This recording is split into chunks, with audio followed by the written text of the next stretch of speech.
Hello everyone, मैं नीलम तिवारी आप सभी का मैग्नेट ब्रेन्स में बहुत बहुत स्वागत करती हूँ। जैसा कि हम अपने 6 क्लास की व्याकरण पे चल रहे हैं और हमारा अब कल हमने पत्र लेखन और अपना जो प्रार्थना पत्र है उनको हमने आपको समझा दिया कि किस प्रकार से हम उनको अपना पूर्ण कर सकते हैं, क्योंकि अभी आपको पूरा लिखने के लिए नहीं आता है। अभी क्या 10th क्लास तक में भी अभी हमने देखा सारे पैटर्न्स को, सारे सैम्पल्स पेपर को, तो उनमें सिर्फ रहता है कि पूरा मैटर रहता है, उसके बीच बीच के वर्ड्स नहीं होते हैं, उनमें शब्द नहीं रहते हैं और उनको आपको पूरा करना रहता है। और उनको किस प्रकार से करेंगे, हम जैसे जैसे उनको समझते जाते हैं और उस प्रकार से उनके अर्थ के अनुसार पहले जो हमारे कीवर्ड्स होते हैं, जो हमारे सहायक पद होते हैं, उनके अर्थों को फिर हम उधर देख लेते हैं कि ये वाला जैसे प्रिय मित्र है तो उसका नाम आ सकता है, माता पिता को है तो सादर नमस्कार हम लिखेंगे, चरण वंदन लिखेंगे, अंत में हमारा भवदीय शब्द आएगा, बीच में हम किस चीज़ के लिए कर रहे हैं, विवाह का निमंत्रण के लिए कर रहे हैं या किसके लिए। तो ऐसे शब्दों को हम ध्यान करके अपने पत्र और प्रार्थना पत्रों में क्या कर लेते हैं, पूरा कर लेते हैं उसके हिसाब से। और भी अगर आपको कहीं कोई परेशानी आ रही हो या फिर कोई ऐसा लगे कि ये वाला टॉपिक हमें नहीं आ रहा है या ये वाला पत्र नहीं आ रहा है, क्योंकि हमने ये चीज़ देखी है कि जो हमारा 6 क्लास में सभी सारे स्कूल्स में एनसीईआरटी की बुक्स नहीं होती हैं। वहाँ पे क्या होता है कि अलग अलग अदर पब्लिकेशंस की भी वो लोग क्या बुक्स को ऐड कर लेते हैं। किताबें बहुत सारी अलग अलग होती हैं, कुछ अलग पब्लिकेशंस की होती है, कुछ अलग होती हैं। तो यदि अगर आपको ऐसा कुछ लगता है कि ये वाला आपको चीज़ नहीं आ रही है या उनमें से उनसे रिलेटेड कोई चीज़ आपको पूछना है तो आप हमसे कमेंट में पूछ सकते हैं। तो इसी क्रम में हम आगे बढ़ते हैं अपने अपठित गद्यांश पर। अपठित गद्यांश क्या होता है कि जो आपने पढ़ा हुआ नहीं है। क्या नहीं पढ़ा है आपने, कि ऐसे गद्यांश कि जो आपके बुक में नहीं दिए होंगे, जो आप हिंदी में भी करते ही होंगे, है ना। तो ऐसे ये ऐसा एक गद्यांश होगा, ऐसे कुछ उसमें वाक्यों का एक समूह होगा जिसको आपने पढ़ा नहीं है, लेकिन आपको उसको पढ़कर उसके अर्थों को समझ के उससे रिलेटेड जो वहाँ पे उससे संबंधित जो भी प्रश्न होंगे उनके आपको उत्तर देने पड़ेंगे। ठीक है, उनसे रिलेटेड जितने भी क्वेश्चंस होंगे उनको समझकर हमें क्या देना है, उनके आंसर देना है। अब हमें नहीं लगता कि जितनी हमने अपनी ग्रामर पढ़ ली है और हमने अपना लिटरेचर भी जब खत्म कर लिया है, हमने अपनी दोनों चीज़ों को पूर्ण कर लिया है, तो अब हमें इतना विश्वास है कि आपको अब इसका अर्थ बनाने में इतनी परेशानी नहीं होगी।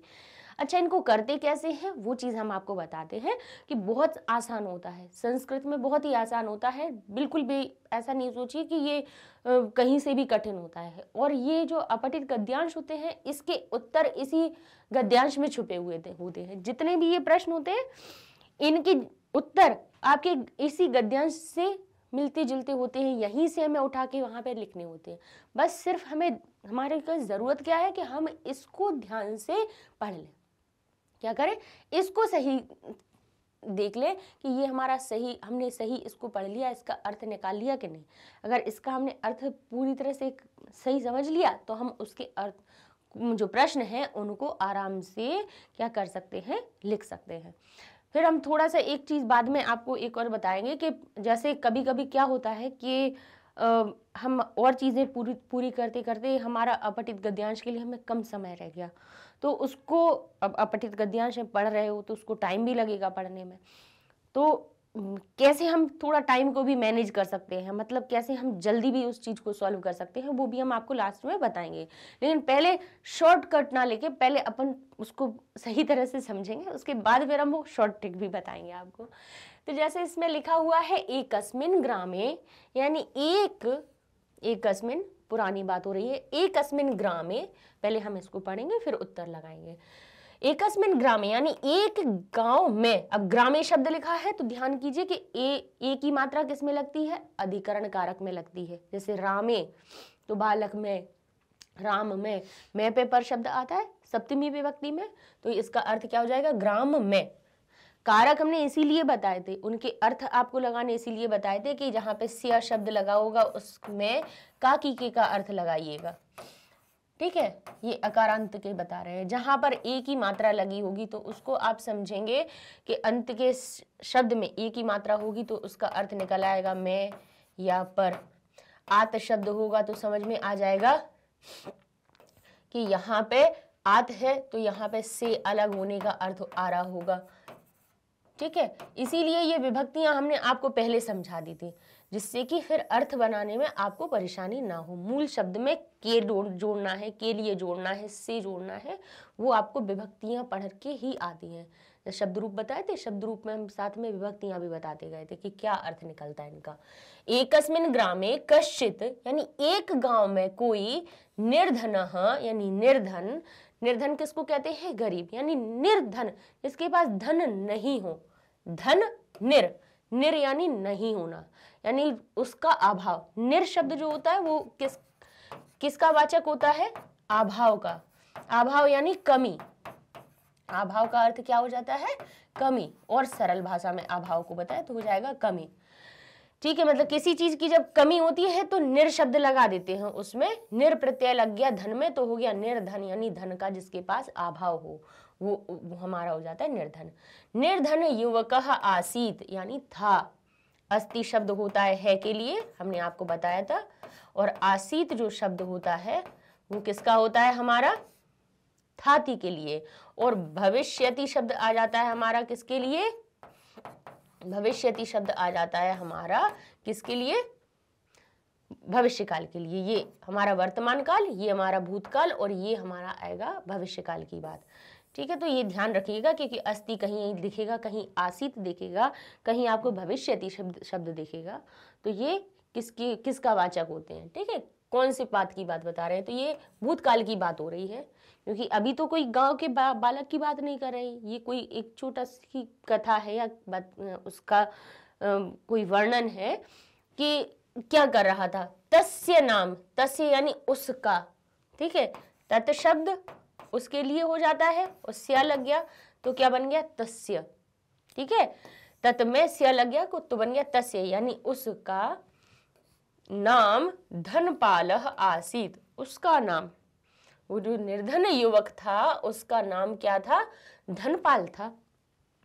सह यानी वह, प्रतिदिनम हर दिन, प्रत्येक दिन, भिक्षायई, भिक्षायई। अब भिक्षा शब्द कैसा है?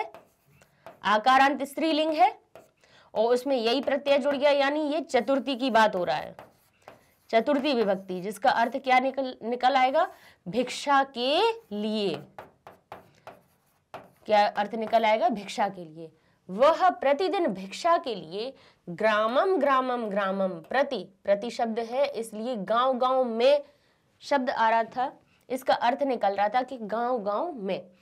लेकिन यहाँ पे द्वितीय विभक्ति क्यों आई? ग्रामम ग्रामम क्यों लिखा हुआ है? क्योंकि यहाँ पे भ्रमति के संग में अगर यहाँ पे प्रति शब्द नहीं होता तो यहाँ पे पता है क्या लगता है? ग्रामे ग्रामे ग्रामे लग जाता। लेकिन यहाँ पे जो हमारी क्रिया है ना, भ्रमति, घूमना, उसके पहले प्रति शब्द लगा हुआ है, इसलिए ये सभी द्वितीय विभक्ति में परिवर्तित हो गए।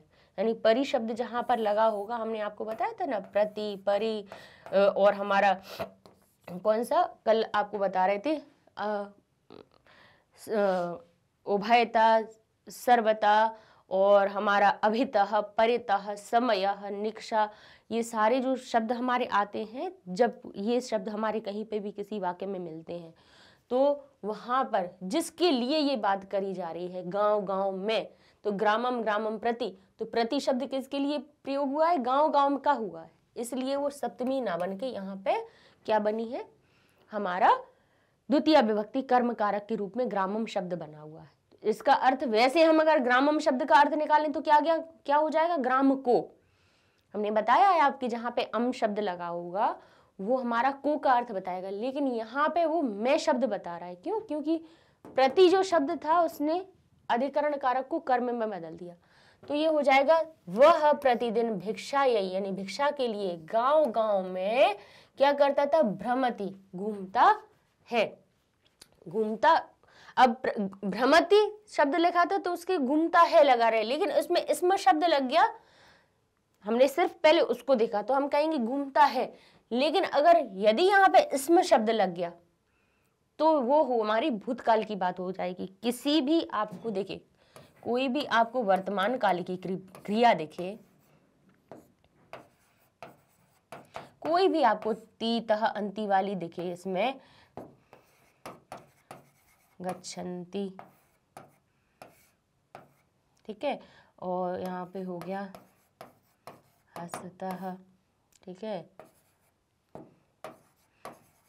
पश्यन्ति, ये हमारी कितनी कौन सी, पठति, चलति, गच्छन्ति, हसतः, पश्यन्ति, जितनी भी ये कौन सी दिख रही है, हमें वर्तमान काल की क्रियाएं दिख रही हैं, इनके अर्थ वर्तमान काल में निकलेंगे। लेकिन एक हम आपको चीज बता दें कि यदि आपको उनके पीछे स्म शब्द दिख जाए तो इसमें जो शब्द होता है वो थाथी थे का अर्थ निकाल जाता है। तो इसका अर्थ हो जाएगा घूमता था, गांव गांव भिक्षा के लिए घूमता था।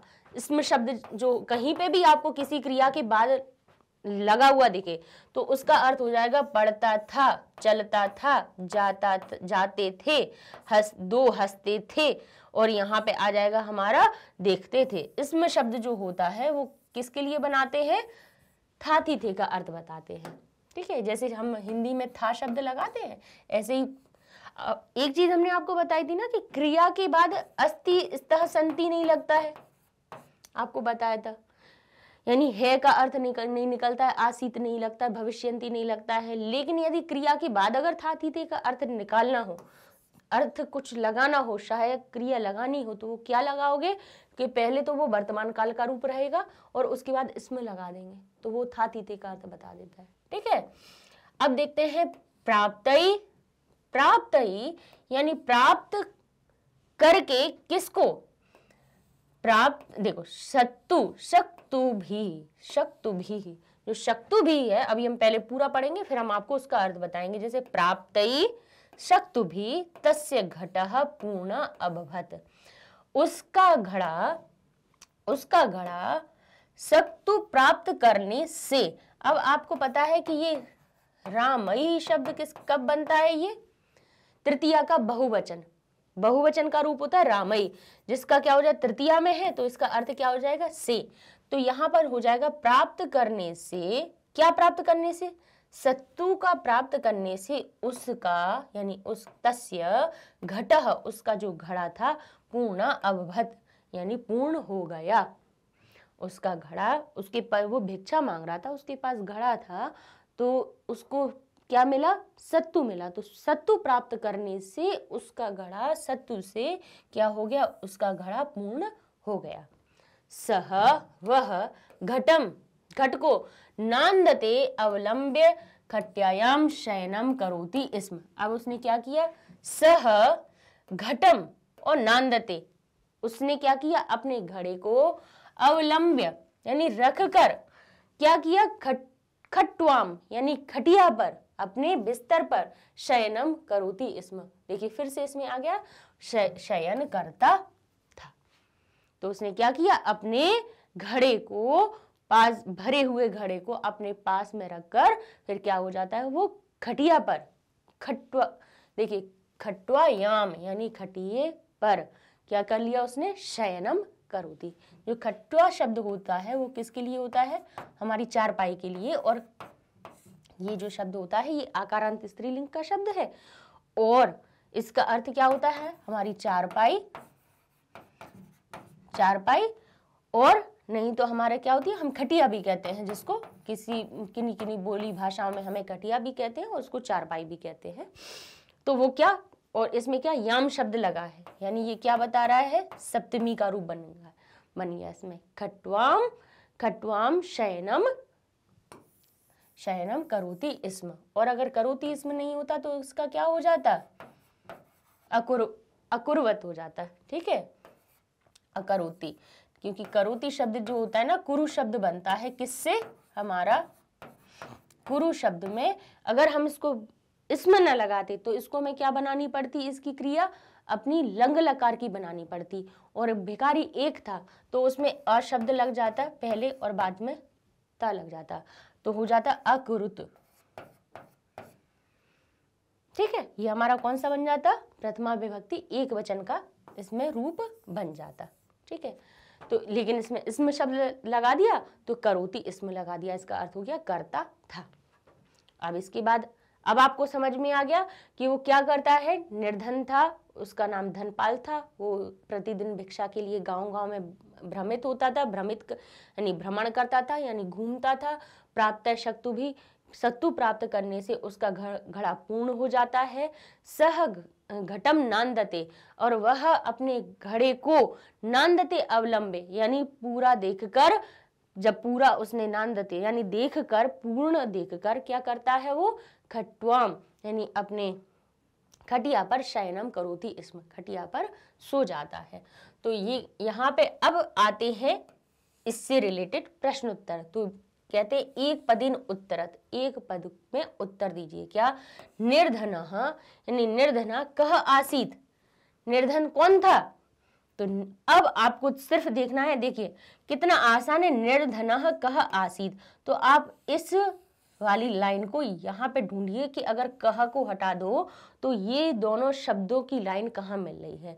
तो हमें देखिए यहाँ पे ये लाइन मिल रही है, निर्धनः और आसीत मिल रही है। तो निर्धन शब्द इसमें है तो ये तो उसका उत्तर होगा नहीं, आसीत शब्द इसमें है तो ये दोनों तो उसके उत्तर होंगे नहीं। तो उसमें कहा है निर्धन कह आसीत, निर्धन कौन था, तो निर्धना युवक आसीत। तो इसका एक पद में उत्तर देना है, सिर्फ हमें एक पद लिखना है, तो हम निर्धन नहीं लिखेंगे, आसीत नहीं लिखेंगे, क्योंकि ये प्रश्न में है ही। इसका उत्तर कौन सा है, कह की जगह पे जो आएगा, तो कह की जगह पे क्या आएगा, युवक। तो हमारा जो उत्तर होगा वो क्या बन जाएगा, हमारा कह। ठीक है। अब इसके बाद कहते हैं युवक कुत्र आसीत, युवक कहां था, युवक कुत्र आसीत कहां रहता था या कहां था। तो कहां की जगह पे अब बताओ, ग्रामे कश्चित युवक आसीत, अब कहां रहता था वो, ग्रामे। ठीक है, तो ग्राम शब्द क्या आ जाएगा हमारा, युवक आसीत, कहां रहता था। तो हम उत्तर में क्या लिखेंगे, यहाँ पे क्या ध्यान करना है, देखिए इसका अर्थ भी हम आपको निकालना बताते हैं। जैसे ये लिखा है युवक, ठीक है, तो इसका अर्थ क्या आ जाएगा, युवक, कुत्र का अर्थ होता है कहां, और आसीत यानी था। तो हम इस पे आ जाएंगे, यहाँ पे हम अपना देखेंगे कि ये चीज तो बता दिया कि निर्धन युवक आसीत, और कहाँ था उसका उन्होंने सबसे पहले बताया कि एकस्मिन ग्रामे, एक गांव में कोई निर्धन युवक था। तो निर्धन युवक कहाँ था, एक गांव में। तो आप एकस्मिन ग्रामे ना लिख के आप केवल ग्रामम शब्द भी लिख देंगे तो भी वह सही होगा। तो हाँ, आप क्या लिख सकते हैं, इसका उत्तर तो ये हो गया हमारा पहला, कि कह की जगह क्या लिखेंगे आप, युवकः। ठीक है, और दूसरे का हमारा जो उत्तर होगा वो क्या हो जाएगा, ग्रामे। ग्रामे शब्द लिख दीजिए या फिर एकस्मिन ग्रामे लिख दीजिए तो गलत नहीं होगा। तो केवल एक पद में देना है, इसीलिए हमने ग्राम शब्द अकेला उठाया, ना कि हमने एकस्मिन ग्रामे। दो पद नहीं लेने थे, एक पद लेना था, है ना, एक पद यानी एक शब्द बस। अब आगे वाले पे चलते हैं। ये लिखा है सह किमर्थम ग्रामम ग्रामम प्रति प्रति भ्रमति स्म, यानी वह किमर्थम किस लिए, किम अर्थम, इसका किमर्थम का अर्थ कैसे निकलता है, ये लिखा है किम और अर्थम। तो इसका हुआ किम यानी कौन से अर्थ के लिए, किस अर्थ के लिए, किस अर्थ से, किस वजह से, वो क्या होता है, घूमता है। तो किमर्थ का अर्थ हो गया कि किस लिए, किस वजह से, किस चीज के लिए, ग्रामम ग्रामम यानी गांव गांव में घूमता था। तो बताइए किसके लिए घूमता था। तो देखिए यहाँ क्या लिखा है, सह वह प्रतिदिन, हर दिन, भिक्षायै, किसके लिए, भिक्षा के लिए, ग्रामम ग्रामम प्रति भ्रमति। तो यहाँ पे किसके लिए वो घूम रहा है, भिक्षायै के लिए, यानी भिक्षा के लिए। प्रतिदिन के लिए तो नहीं घूम रहा होगा, वह के लिए तो नहीं घूम रहा होगा, किसके लिए घूम रहा है वो, भिक्षा के लिए। तो यहाँ पे हमारा जो उत्तर हो जाएगा वो क्या हो जाएगा, भिक्षायै, इसमें सही उत्तर हो जाएगा।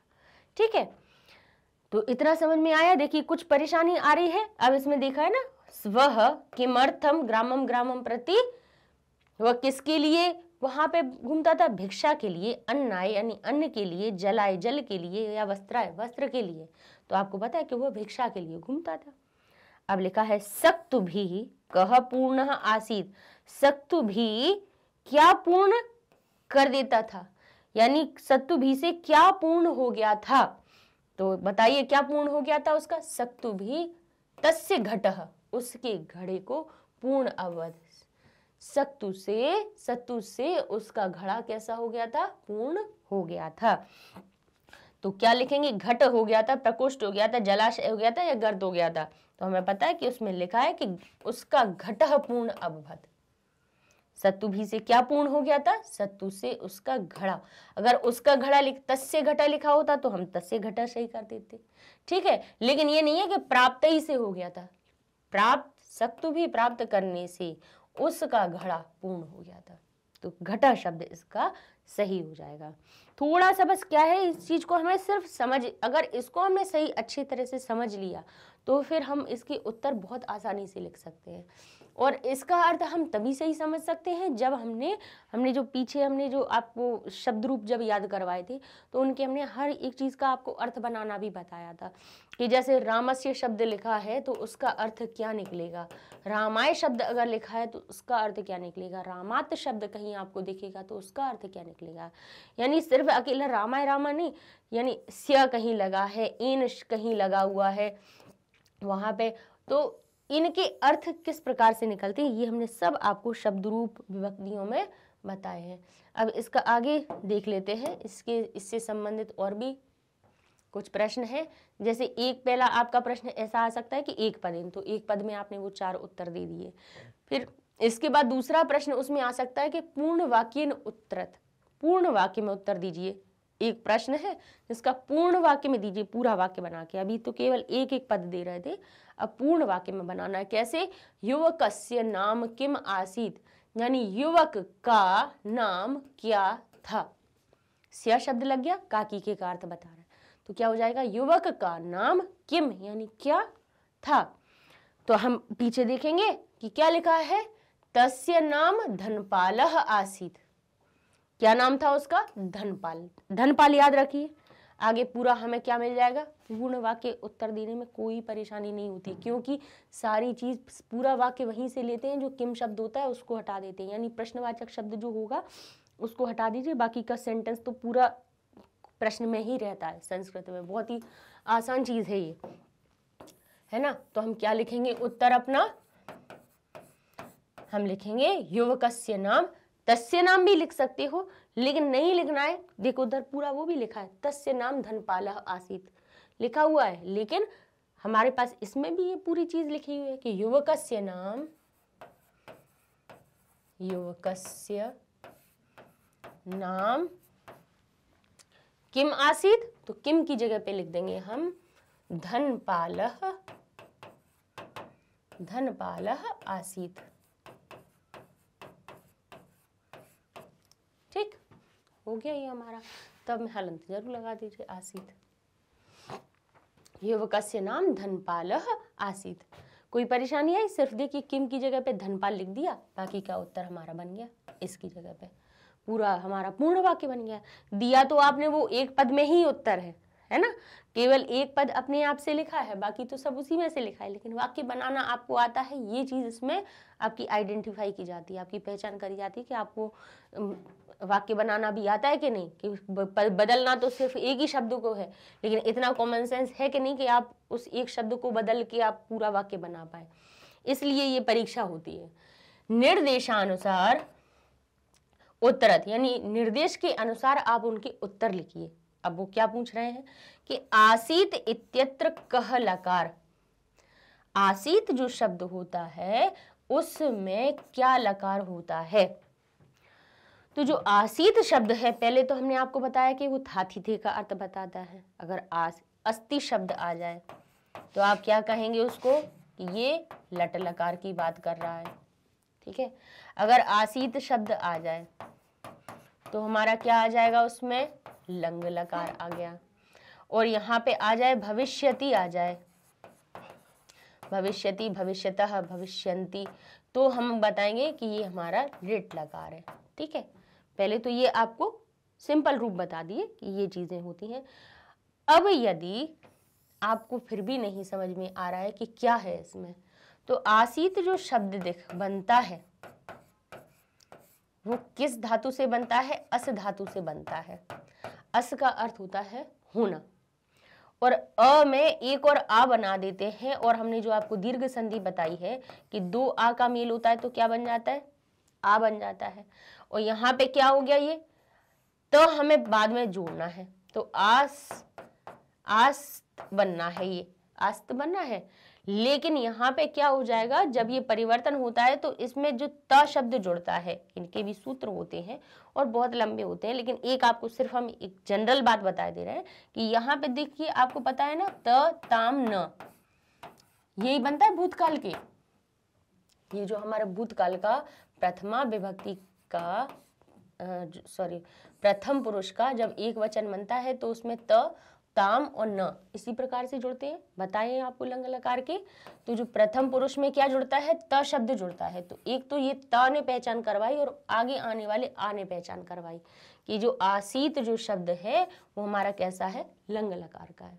ठीक है, त ताम न अह तम ता, ये चीजें आपको दिख जाए ना। देखिए जब आसीत के हम और आगे के रूप बनाएंगे ना, द्विवचन के लिए बना देंगे तो हम वो बन जाएगा आस्ताम, और इसके अंत वाला बहुवचन के लिए न शब्द लगाते हैं तो वहीं पे वो बन जाता है आसन।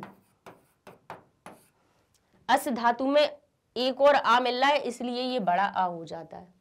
ठीक है, तो इस प्रकार से आपको पता चलेगा कि अगर त ताम न अह तम त ये चीजें आपको दिखें तो समझ लीजिएगा कि ये हमारी भूतकाल की बात हो रही है।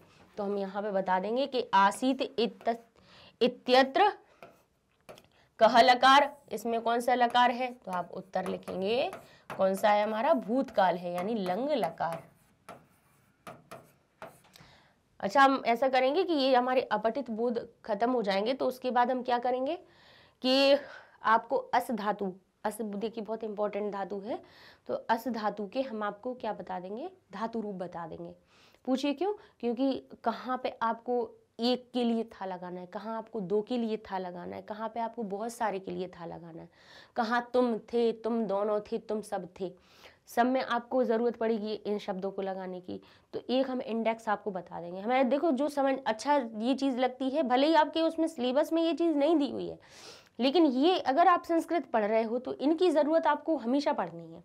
तो वो चीज़ें हम आपके लिए लेके चलते हैं कि ऐसी चीज़ें आपको उठा के हम दें, ऐसी चीज़ें आपको बताएं जिससे आप संस्कृत बहुत अच्छे से बनाना सीख जाए।